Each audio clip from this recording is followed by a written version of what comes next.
Good evening. Hello, I am 40 Mike here with Travis Barrington, Oscar Mike Radio. I am the founder and managing director of Hellfish Haven. And here together, we are W.A.R. We are resilient and coming in. W.A.R.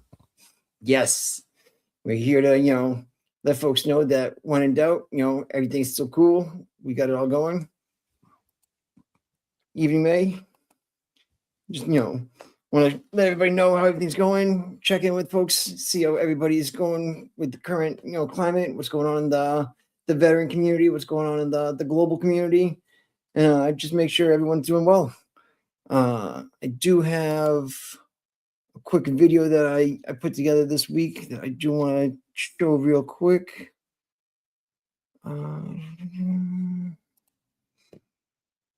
See if this pops up and plays.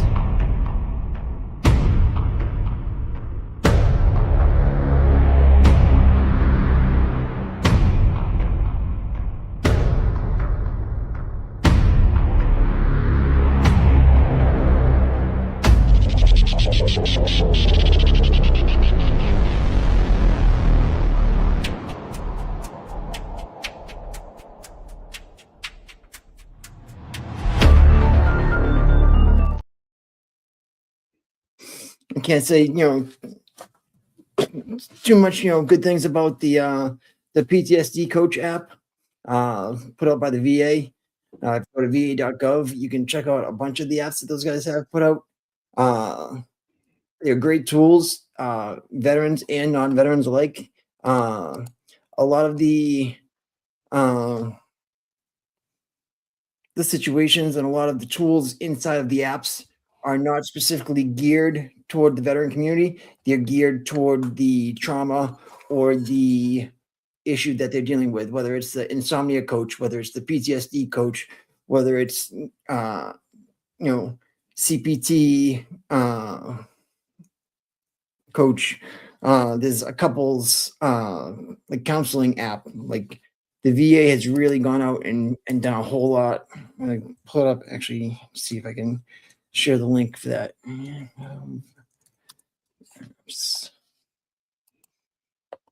Because they've gotten so many great apps lately that you just really want to be able to share with folks what we have out there. So I'm gonna pull this one up here and paste it in the comments. You guys check out the app store there, and I'll also throw it on the bottom real quick here for a banner.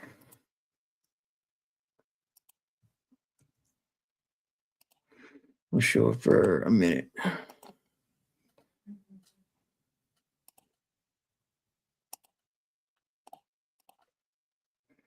So that's the, if you go to mobile.va.gov app store, you can filter by audience, whether you do veterans or caregivers, healthcare professionals. They literally have over 100 different apps.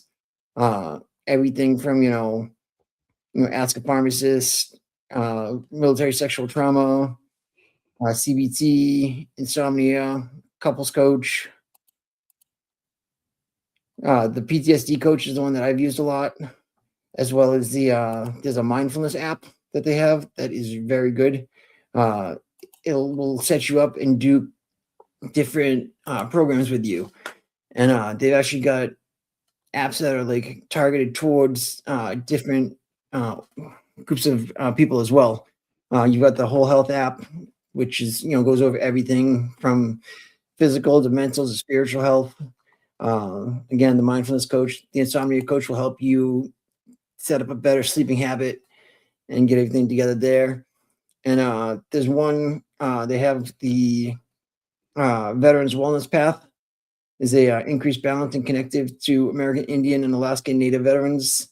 They also have the Well Within coach that explores tools to help navigate common challenges for women veterans. So they really have things targeted there that help out not just, veterans overall, but they do target individual groups too. Well, I mean, I think the success of the VA mobile app, led to other apps being created and supported. and the response to the VA mobile app was overwhelmingly positive. I don't want to assume, but I think you use it, Mike. I use it, and it is nice when I need to not have to sit down in front of a computer and log in and do all that. I get an appointment update or you know results or whatever. It's right there in the app. Absolutely. The only problem that I've had recently is going now with the ID.me, having to log into that because I don't have a driver's license. I don't drive, and my passport's expired. So I'm waiting currently to get another appointment to get a new passport, so that way I can re-log into my stuff. Right now, I have to call the VA's phone number every time I need to go in and check things online. Really? Yeah, because they basically stopped. They used to have like DS login. They used to have Yep. like the VA.gov, the ID.me. There was like 5 different options to be able to log in, and because you can't use the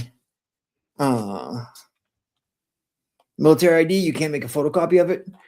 And that's what ID.me is doing with your ID or your passport. They're taking a copy of it and leaving it on file. So that way that's how they, approve your name and, give you the advanced level check mark so you can log in. And doing that, they can't do that with the military ID. So they're not able to do that. May is telling me that I should call the social worker. I will do that tomorrow. And anybody that is out there in Mass knows that we are getting at least a foot or more of snow coming Sunday into Monday. So make sure you guys are preparing for that.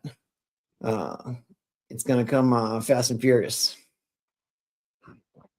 I mean, that's what they're saying. But the last couple of times they've done, oh, the storm is coming. The storm is coming. They've been nothing burgers for storms. Like, what are we doing here, guys? I mean, for real. We haven't had a real good storm probably since what, 2015? A really good storm, like, oh, snap, 2015, 16, yeah. Yeah. When we got like those couple of them, what was like 12 inches and like 15, and like it just kept dumping. Like, one right after the other. every couple of days, it was like a foot plus, a foot plus. I was living in Somerville at the time, and like on street parking, like you have to not park on the street, because of the parking ban. And then it's like you can park on one side, not the other.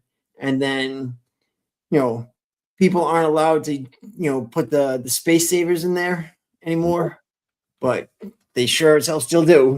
Like people, you can't, take certain things away from the community here in New England, and space savers are one of those things, people will throw a junk cooler, some of those, throw out chairs, and, if you move somebody's, personal items to, take a parking spot, your car is going to wreak havoc.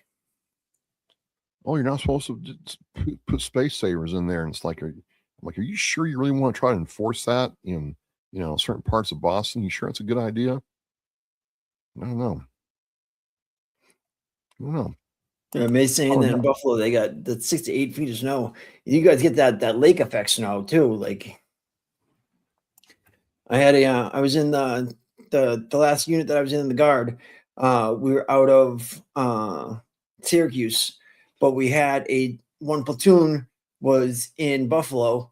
So we had, half the company was in Syracuse, half the company was in Buffalo. And when we would meet together, we'd probably usually go to Fort Drum to do our drills together. And we were at Hancock Air Force Base for the Syracuse platoon, the MPs in the headquarters section. And it was just wild because all the time we would go up there and it'd be these people that would be like, we can't come to a drill this weekend because literally there's, what was the old saying? Asshole deep to a 10-foot Indian was what they told us in what was it, down in Fort Leonard Wood, Missouri. That's how they would always talk about the snow coming in. That's some serious snow. And Kenny Clifford checking in saying, "Rooms off fight over parking spaces in Somerville." Kenny, good to see you tonight. Thanks for checking in. Kenny was our combo sergeant with the 42nd MP Company, first tour, OIF 3, 2004, 2005.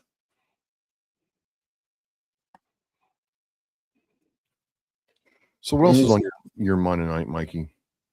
I just, want to make sure folks are, doing well. I saw, I got your 6 Two Lives at Once is going to be doing an event coming up in Yeah, April. there's an event. I am no longer on the board of directors for that organization. Stuff starting to move on in my life, but they're putting on an Gotcha. event April 11th. Yes. Yeah. So I said that I would volunteer to put up a table for Hellfish Haven there.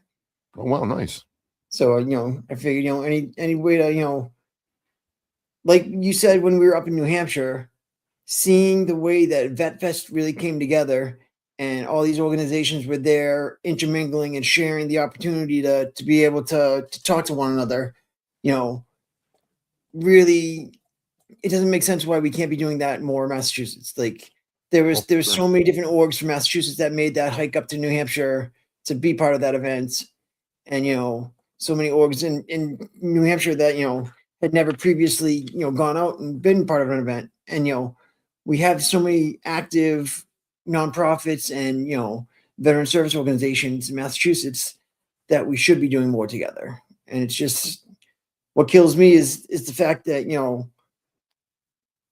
there's there is the Boston Veterans Collaborative that went well for a good while under the leadership of Colonel Notch. Yep. And like it was going good, and then COVID hit, and then the monthly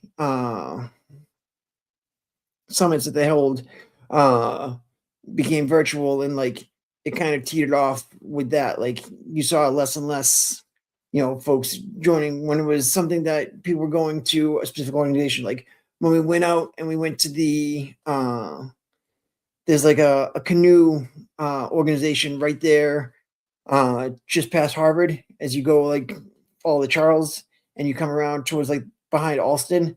There's Yeah. like a canoeing organization there. I can't remember the name of it right now. It's a like a Boston community rowing, and they do rowing for veterans.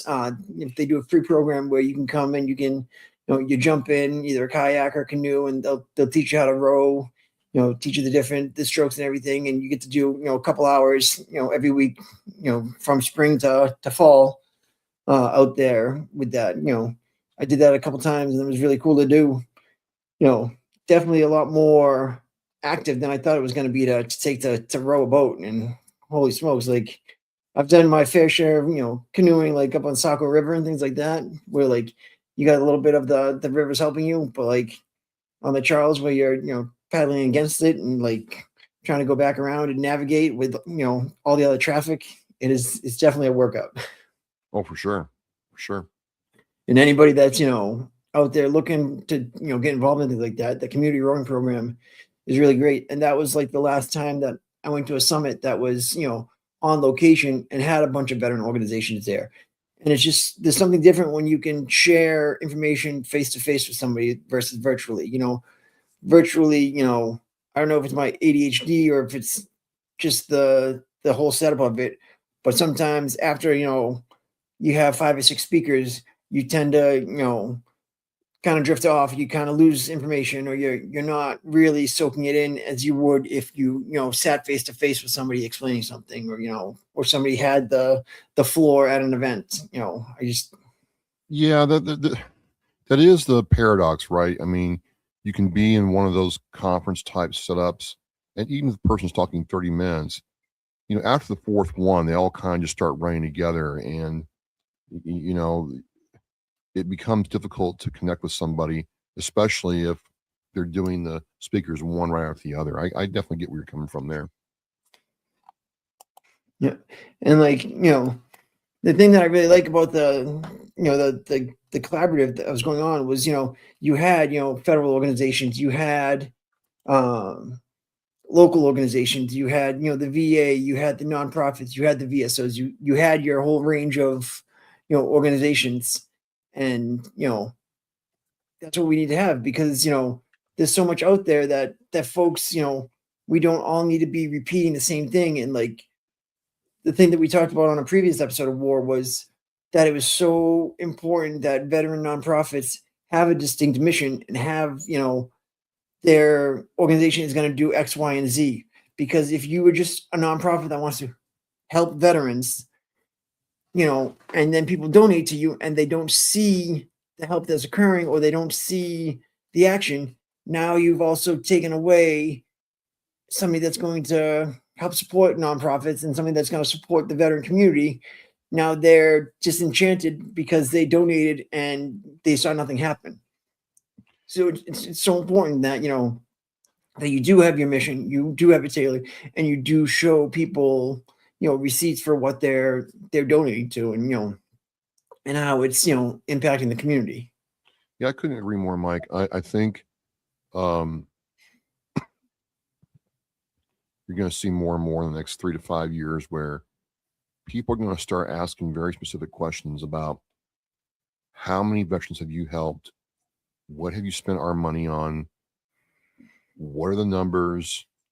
What's your outreach? They're going to want to know that kind of stuff. I think the days of people just writing checks for veterans causes are, there's still people out there going to do that. But depending on the size of the check being asked for, there's going to be some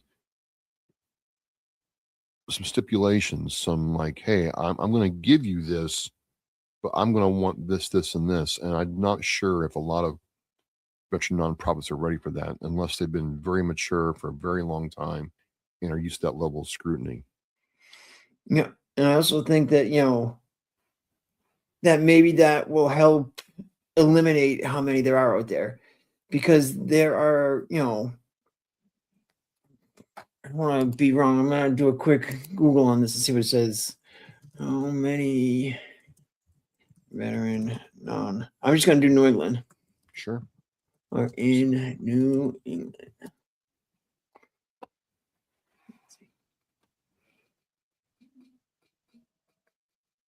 All right, the total count for all 6 states is not listed. Over 600 identified in Massachusetts metropolitan areas alone. Massachusetts is 600 organizations in major cities: Boston 422, Worcester 103, Springfield 90. Regional providers, things like Veterans Inc., cover all of New England. Programs like Home Base, Home for Our Troops are based in the region. Over 45,000 veteran serving organizations nationally. The New England region maintains a dense network of support driven heavily by organizations concentrated in Massachusetts.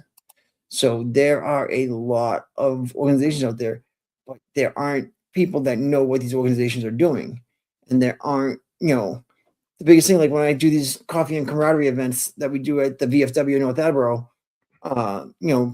guys will have a question, and then, it'll be something that, we can recommend them to another organization for, but they just don't know about. And it's like, especially like at that vet fest, it was nice to be able to say, hey, somebody would have a question about something, and we could say, hey, you're looking to do, fishing with other veterans, you got rifles to rods over here, or, you're looking to do, motorcycles over here, or, you're into, NASCAR and driving, you got, FUBAR Studios and, their mission and, their organizations that, that Doug works with. And it's like, but I don't think there's a clear place where folks go right now that they can, see everything as it goes. Even when you go to the website for the collaborative, it can be overwhelming to click like the monthly calendar of events or the monthly like pin board, because you have, every couple of days is a yoga event. Every couple of days is a coffee event somewhere in the region. Every day, there's a meeting or a virtual event. And like, I think when you look at that, it does get overwhelming to try to figure out what you're looking for. But it is a great way to, go through these, see these different things that are out there. Like they've got it set up good on the collaborate.vet website, where if you need financial aid, you can click the financial tab and it'll break down what organizations can help there and things like that. And it just, I hope that we can come together and that the executive offices of veteran services and what's the other one? The Office of Veteran Service Officer. There's the Executive Office of Veteran Services. That's kind of like the statewide org, and then the Office of the Veteran Advocate Yeah, is looking at Bob works at. Monitoring everybody. So if you're supposed to get state aid or you're having a problem with a claim, or in this case, like with the stuff that happened at the soldiers' home during COVID, you're supposed to be able to contact the Office of the Veteran Advocate, and they can do triage and either tell you if they can, if you can get your issue resolved, or if it's like the soldiers' home issue, they can escalate things very quickly. And it's really different. I don't know if you're aware of this. Maybe you are. I don't know. It's independent of the EOVS. So Really? it's a partner / oversight for the EOVS, whereas the EOVS reports to the governor directly. Mm-hmm. So it's a very interesting organization. I would encourage anyone to learn more about it. And other states are looking at this Massachusetts model and seeing how it works, so that you know how it is, Mike. A veteran comes into a problem, and sometimes by the time they get help, even if they had the problem right day one and started trying to get it escalated, it might be a month, 3 months, even 7 months before they finally get a resolution, because people drag their feet, things happen, whatever. And so the advocate is supposed to be able to move through that kind of thing very quickly. And so it looks that the advocate's office also has regional liaisons too. So I'm going to see if I can pull up this image and throw it up here as a overlay real quick to share this information with folks. Because not only do you have the website, but here with the regional layout, depending on where you are in Massachusetts, you can contact any of these folks here. Yep. So these are your if you got an issue and you need help with your veteran benefits, your veteran, family member, if you're a caregiver, if you, are a dependent, if you have a veteran in your life that has recently passed away, any of those, go ahead and, take a screenshot, grab that QR code. I'm going to share the link as well.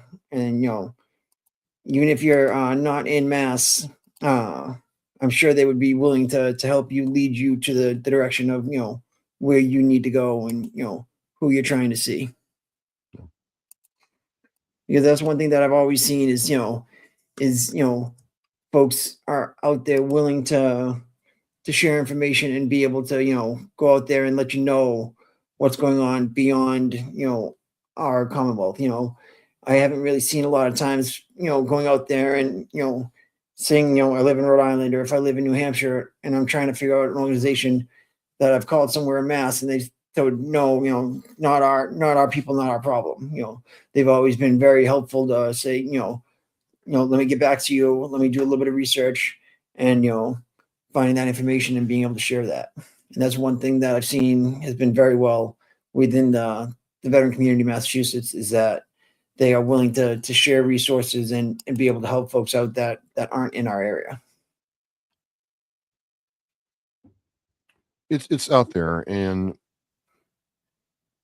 again, getting the word out is one of the most important parts of it. But also, like, look, if you're having a problem, you do not have to suffer alone. You do not have to be in silence.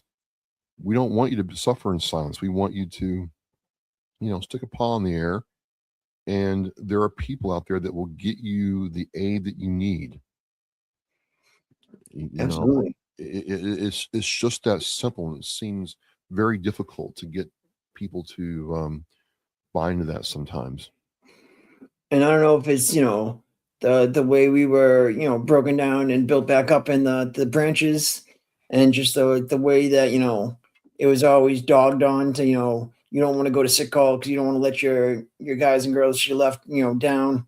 You don't want to go to sick call because you don't want to be the malingerer. But now that you're older, now that you're out, these things are important. These things are, you need to be able to go out there and get out that, you need to be able to go in and share your resources and your issues that you're having with somebody that can help you.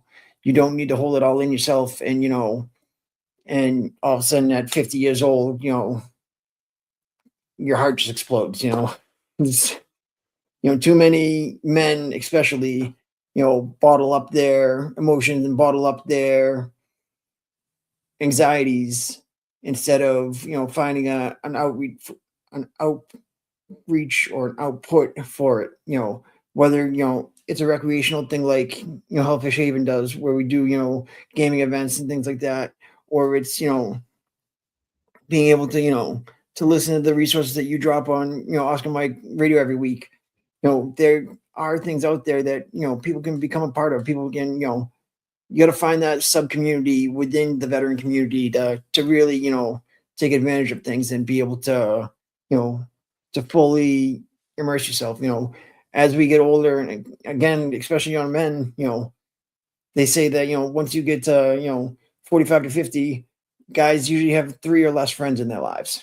And like, that's just, something that's, to me, I can't believe that. And it's like, to not have somebody to talk to not have somebody to reach out to, like, there are these organizations that are out there. There are people that are out there, and just find whatever you're looking for, whether it's video games, like you said, before on other shows, jumping on and be able to talk to guys that you've served with, over the headset. Well, shooting some bad guys in virtual warfare is just as great as being able to get together and play some pool or whatever it is.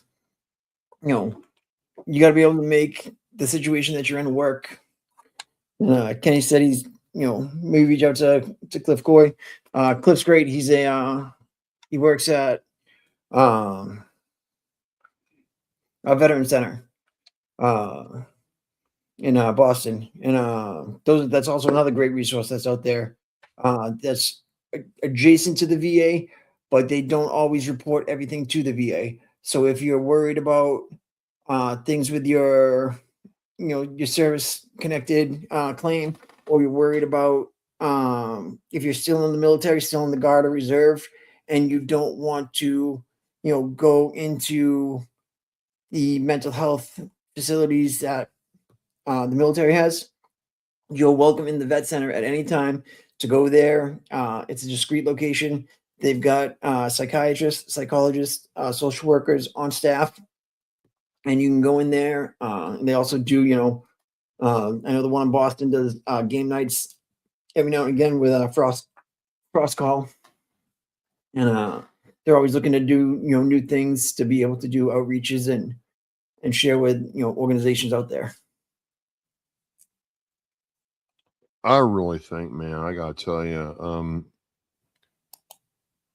I know video games get a lot of derision and hate and upturned noses from a lot of people, but I'm like, more and more, you start going down that rabbit hole online. I was looking for other people who may feel the same way you or I do, and there's a whole bunch of primarily guys out there who, you're right, that is how they decompress, one, from the day, and two, you can get online with your buddy and play some Halo, play some COD, play some Borderlands, whatever you want to do. No judgment, no whatever. You're all kind of on the same playing field and just be together virtually. And I think we can't overlook this as a way to bring people together. I know, again, there's a big push on getting people into physical buildings, and I get that. But you're not going to come to a physical location if you can't even socialize with somebody virtually. It's almost like a stepping stone. And to the thing with, yeah, I'm in that age range, and I would say I have, probably three people in this planet who are my ride or die. If I come to them and say, hey, I got some stuff going down, they're there. and vice versa. And I think that's because the older we get, you just realize, some people are in it for themselves. Some people have their own agenda going on. You grow apart from people you grew up with, and you're not certain that spending the time developing new relationships is necessarily worth it. I think it is to a degree, but why try to get more and more friends when you've got two or three solid ones and behind you? So that's just how I feel about it. Yep. And like another organization that I'm part of and that I do work with is Warrior Gamer Foundation. One of the things I do with them is I'm on their peer support crew, and they have basically it's a warm line where if you're having an issue, you can jump on their Discord for Warrior Gamer, Warrior GMR. I'll throw up a link in a second, and you basically go in and you drop a note to the peer support crew and say, hey, I'm having issue XYZ. It doesn't have to be military related. It just could be, you're having a stressor in your life. You're having something that, that's bugging you, and you just need, an ear for somebody to listen to you. You just need to be able to get it off your chest real quick. And it's just, it's a place where you can have a personal conversation with somebody, and you don't have to worry about them, judging you or, being, giving you advice that, isn't good. It's a peer that's a fellow veteran that's in the gaming community that is out there to help and support you. And that's one of the things that I like about the organization and why I've stuck with it is, is this peer program that they have. And like, I hope eventually it gets mirrored by other organizations. And, right now, while we have, the DAV is being run by, a Massachusetts gentleman, and the head of the executive offices of Veteran Services right now is run by past guest, former Brigadier General Andrea Gale Bennett. She's also the head of the DAV right now. She's the DAV commander for Massachusetts. Yeah, I saw that. I'm like, how does she do that without a conflict of interest at all? So that right there, she is not the elected director of the EOVS. With was it Santiago that is leaving the position? Well, they have a new person in there. It's a doctor. And so with that, I'm sure she's got to take hat off A and put hat B on, because like I work with her because her DAV post is up in Swampscott. Yeah. And they've wanted to do an event that we've been trying to do a couple times. We tried to do it over February vacation a few years back, but we're unable to get everything together. And I'm hoping that, with everything going on, that, the partnership that National DAV and like Regiment Gaming has, come together, and they're starting to put together these, a lounge in Texas for veterans to come to. Like, they call it a third place. You've got your home, you've got your work, and the third place that you can go to socialize and gather. It used to be, your Legions and your VFWs, but with so many of those posts, closing, and so many of them that are very canteen and alcohol centric, the younger generation of vets aren't so into that. They're not looking to go get wasted every night. They're not looking to have alcohol be involved in every aspect of their socialization with other veterans. So I'm hoping that, even if it's not Health for Shaving that does it, even if I can convince DAV, that Massachusetts needs more places for veterans to be able to go. We need to be able to create, a lounge like this with, you have, computer set up for folks to do, gaming together right there, where you have, a couple of private rooms where you could have, a TV where, 3 or 4 guys can, do some local gaming together there. Do internet gaming, virtual. You could have, a small little podcast area where guys could come in and, get people like yourself to be able to teach you how to, what you did at the Boyd Library, for instance, teaching folks how to, how to do a podcast and how to be effective, using your voice on the internet. And, simple things like that would be something where veterans could go and gather in a place like this and be able to do it. And, if the DAV were willing to, put their name out there and, like I said, when we looked at their bank account last year sometime, we did a like a little expose on it, and they've got 96 million in the bank. Wow. And when you've got 96 million in the bank, any donation that you're making today to the DAV, that money won't be used for at least 8 years. Wow. So it's just wild that how strong an organization like that is, but there's not a bunch of physical buildings. They share buildings with the VFWs, they share buildings with the the legions, and they rent, in Boston, for example, the chapter 3, they meet at Boston Bowl. Like, they meet at a bowling alley, and it's like, why can't we get them to create a veterans lounge or someplace like this, whether it be with Hellfish Haven, whether it be with other nonprofits, whether if it just wants to be a DAV owned, thing, I'd be happy to help, set up and get it launched.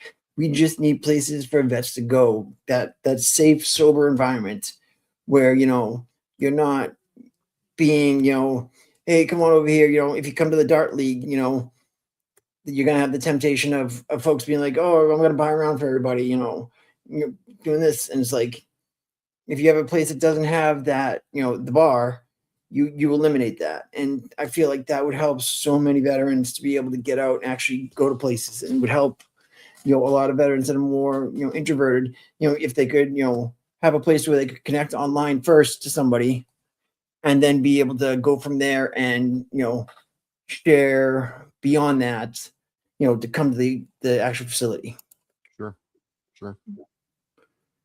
So I'm hoping that, that I can get down and have a meeting with, with Andrea on, the DAV front or the mass front to see which hat to work with her to be able to create something like this. I just feel like with the VFWs and legions, disappearing, there needs to be something new created, for the veteran community. Well, certainly does, and I think it's our time. Yeah, and Kenny's saying with even with injuries, virtual may sometimes be better. Yeah, makes sense. And two, if you have a lounge or something like that too, make it so it's accessible for veterans and their families, veterans and caregivers. Veterans, don't it doesn't have to be an exclusive veterans club. A lot of things that I see go down at these VSOs is you have infighting between the auxiliary and the veterans, because at one point the veterans outnumbered the auxiliary, and nowadays it seems that the auxiliary members outnumber the veterans. So you kind of have a little butting of heads to who's running the show. Yeah. And that's really sad to see too, because these organizations were built for the veteran, and the auxiliary is supposed to be there to support the veteran community. And just seeing the fighting going on inside of it, it's just really it's hard to see sometimes. And seeing these places close, like the Foxborough Post, the Lawrence W. Foster Post 93 that I was commander of for 3 years. We had the bar in the basement. We had a urinal in the basement. That was it. If you had to go number 2, you had to go upstairs in the hall, and you had to turn on lights because it was normally dark up there, and make your way through. So it was unfriendly for older veterans to walk down the stairs in the basement and then have to walk upstairs. You have to use the bathroom, and then for female patrons to have to go upstairs, use the bathroom. And it just, I said, hey, can we move the canteen and the club area upstairs? If there's a function, we'll go downstairs for that time period. But I just don't feel like we're getting the most out of this building And my trustee said, said, no, we're not changing anything. And a year later, they sold the building. And now it's a restaurant. Instead of us having a place to gather, we sold our building. And it was tough to see too, because one of the veterans that was a member, and he was on the e-board, his wife had passed away, and he used some of the money from life insurance to be able to fix the oil in the building. So we went from oil to natural gas to save money for the club. And then within 2 years, we were selling the building. So, I mean, obviously, he got repaid for, his loan to the organization with the sale to the people that bought it. But it was just wild to see. Wasn't the same. And like I said, now you just have, the VFW in Foxborough 2 isn't even owned by the VFW.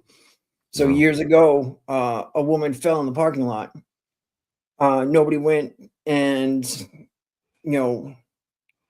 defended the VFW in the court. So the decision was made against the organization. And then they did a sale of it. And they're supposed to notify using the paper or like something like that. You have to publicly advertise that you've got this. And we tried to do that. And I literally had it all there. And they advertised it out in like Western Mass saying the sale's happening. And so nobody from the area knew that it was happening. And we lost that building. So it was another building that, veterans of Foxborough put their heart and souls into. And we just lost a building. And now that hall, it's called the V. And, people think that, when they rent the hall, it's going to the veterans, but it's going to a private organization. And the veterans only have the bar downstairs. Yeah. And you've got Oscar Mike Radio coming up. What do you have going on tonight?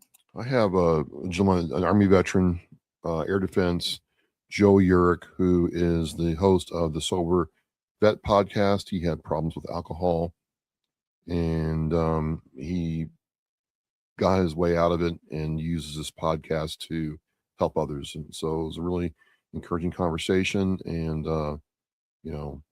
just an exciting story. Excellent. And folks can find that wherever their favorite podcast is found. Facebook, Rumble, OscarMikeRio.com. You'll be all set. I see you're buffing OscarMikeRadio.com. Yep. So got that. More friendly folks can go over there and check out all the Travis got going. He's also part of was it MB Military Broadcast? W.A.R. Radio, Military Broadcast Radio. Yep. So Travis is also part of that. Be advertised on that Thursday lineup. On I think they also don't they have a Roku streaming? They got a channel. I haven't seen that clip for Roku, but they're killing it. They're absolutely working hard to move that forward. I'm really proud of them. So Travis is part of that, and anywhere you get your podcast, if you want to download it or if you want to watch it live on YouTube, he's got both the audio version and the video versions that will be going live at 8. He's always in the chat, talking to folks each week. So if you guys want to jump in there, check it out. And another thing that we just talking about, safe, sober environment. Definitely going to be checking out on that. So absolutely. Well, Mike, it's good to see you, and I mean, my God, January's almost over, and it's moving fast. It is. And this is what, year 3 for us on WAR. Yeah. So we'll keep it going. Thanks everybody for checking in with us tonight. Like I said, go over, check out Travis at 8:00 for the Oscar Mike Radio, his weekly show. And is episode 500 come and gone, or is it on the way still? It's on the way, July. So that's gonna be a big one. We're gonna be we'll have to do something big for that one, Travis. Absolutely. So we'll do some planning, and we'll get back to you guys, folks. Thank you guys for joining us. We are WAR. We are resilient. And we're WAR. We're resilient. We'll see you next time. Take care of each other. We'll talk to you guys soon. Bye. Thanks, Mike.